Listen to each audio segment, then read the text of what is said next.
Ikot mo na, Miss Lynn. Bakaloy mo ka napapaham ka dyan. Kasi naman, Miss Lynn, grabe ang sasarap ng mga ham dito sa harap natin ngayon. Alam naman natin, pag Pasko dito sa atin, nagiging extra special kapag may ham. Anak ko naman, kaya nag-ham for ham. At kakaiba tong handa natin dahil kita niyo naman, manok manok. Pero ang Sa tanong, tunyo. magugustuhan kaya ito ng international Christmas icon na kasama ni Sean? Bigatin. Diba, Sean? Sino ba kasama natin ngayon?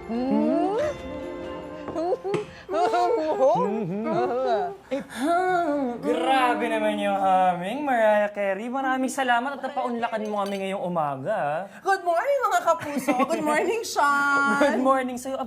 Tanong ko lang, bakit ka ba napapaham ngayong umaga? Because I believe that today is a very unbelievable day. Wow! Naku, sige, kaysa sa humming lang, parinig naman ako ng pagkanta mo.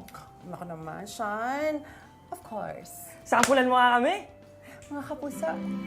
Na-feel talaga ang Christmas spirit sa pagkanta ni Mariah, no? Pero alam niyo ba, bakit napapaham si Mariah Carey? Kasi tayo rin, mapapaham tayo kasi titikim tayo ng kakaibang ham, which is ang chicken ham. Kaya naman ngayon, makakasama natin si Miss Jan para ituro sa atin yung proseso ng paggawa nito. Morning, Miss Jan! Good morning, Sean! Sige, Hello.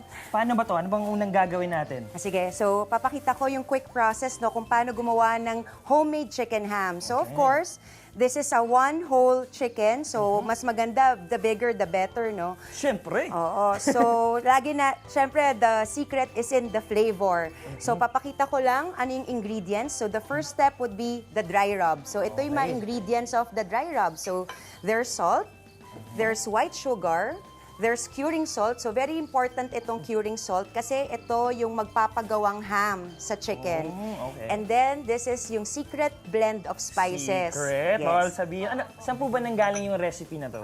So yung recipe is actually already third generation, no? So namana ko na to from my lola, Grabe. passed on to my parents and then to me since 2013. So just some tips lang, no, for those na who wants to make homemade chicken ham or homemade ham. Huwag tayong gagamit ng any stainless steel because you're using curing salt. So glass and plastic is fine. Okay. Okay, so mix all of the dry ingredients together. Oh, pero naisipan ko, usually when you're talking about ham kasi, naisip mo pork eh. So ano po bang, bakit niyo po ginawa yung chicken ham? Oh, very good question, Sean. So, ang nakasanayan talaga nating mga Pilipino is the pork ham. Pero syempre, habang tumatagal, mas nagiging health conscious tayong mga Pinoy. And of course, pag sinabi kasi dati na health conscious, parang hindi masarap or masyado namang pang-diet. So at least itong chicken ham, it still tastes like ham, pero it's a healthier option kasi nga chicken Something is less different fat. naman po, no? Yes. Pero para samahan tayo sa paggawa ng process, kasama natin si Mariah Carey! Wow! Parang mas ganado yung paggawa kasi may background music eh. Of course! Naku, alam mo, totoo yung sinabi ni Madam na kanina, you have to be health conscious, especially nowadays. At saka, not everybody eats pork eh. Kaya, perfect. Correct. Pero after po neto, let's proceed na po sa torching. Nako. Ito po bang torching? Ano po ba yung purpose ng torching? Okay, so the purpose ng torching is really for, of course, yung i-seal in yung flavor ng ham and of course to make it look good as well. So ang recommendation talaga namin when torching or what we call glazing is to use white sugar. Yan, you want turuan Sige kita? po, sige po. Paano po ba? So ganyan. So tag-isa tayo. Okay, okay. Yan. Okay. Yan. Ayan. So i-sprinkle lang natin yung white sugar. So Okay. sa'yo yan, Sean, ha? Sige po. Yan. Sige, huwag ka matakot. Okay. Sige. Do it. Yan. Wow! May question lang po ako, bakit po kailangan white sugar yung gamitin pagdating sa glazing, not brown sugar? Wow! Very good question, Mariah, ha? So actually, you can use brown sugar or even white sugar. Pero kasi for better caramelization, mas preferred namin yung white sugar. For better caramelization. Tapos maganda kasi, 'di ba, ang ham by nature salty siya, 'di ba? So itong caramelization process makes that balance of sweet and salty. So that makes the ham taste, yung more memorable. Okay. We skip over a bit po, no? Pero gaano po ba katagal yung process ng paggawa ng chicken ham?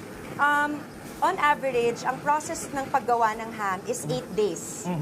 So, Matagal-tagal din. Oo, gaya nung kanina, di ba, may dry rub tayo. So, you have to refrigerate it for 8 days and then we can proceed to torching. Oh, parang tama na siguro to. Parang excited na ako tikman to. Ikaw, excited ka na ba? Actually, kanina pa ako na-excited eh. Ayoko na nga mag-torch.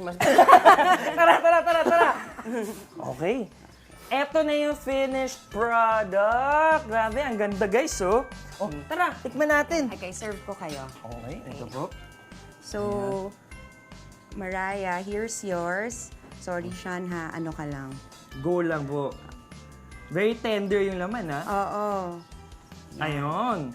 So, Mariah, Thank do you. the honors. Okay. Tapos, lagyan natin ng syrup. Again, lagi dapat sweet and salty. So, this is our I love the signature balance of the syrup. sweet and salty.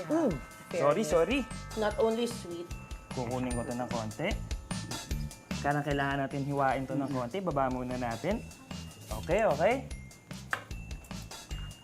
Ayun. Okay. Nakuha na natin. Ano pong magandang pairing dito? Yan. Eto. So, yung syrup natin.